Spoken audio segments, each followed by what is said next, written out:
But even to that point, Newt, Mr. Speaker, you speak about the Marines changing uniform, but that goes to the fact that Defense Secretary Panetta had issued the order to deploy military assets in Libya, and they had not, even after 8 hours after the attacks had started, there was nothing en route. And this is even as the last 2 Americans were killed because of this debate going on about the optics of it all. How does she not own that? And she said it's time to move on. Right. Let's move on, though. Guys, she does own it. Look, anybody who pays any attention to public life understands Hillary Clinton is a consummate permanent liar. She lies about Benghazi. She lies about all the way back to cattle futures before they got elected. She lies about what's happened with her emails. She lies about the Clinton Foundation. She lies about 76 secret meetings as Secretary of State that the Associated Press has revealed with donors to the Clinton Foundation. Just go down the list.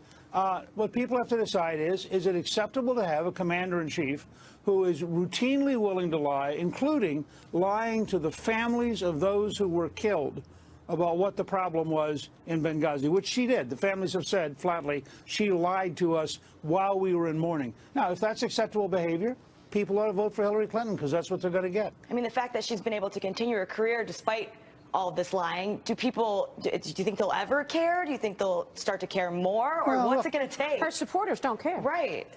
Yeah, I mean, look, she's right now, at the latest poll that came out, she's like at 42, Trump's at 40. Things are rebalancing.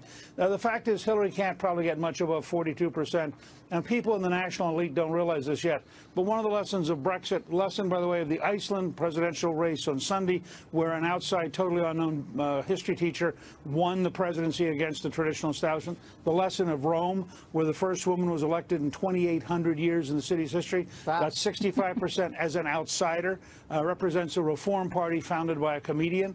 I mean, everywhere you turn right now, the establishment is getting hammered. My guess is that Hillary Clinton is going to get somewhere between 39 and 42% on Election Day, and that she can't move that. We probably can't convince the hardest line machine Democrat, I need the money, please keep my bureaucracy.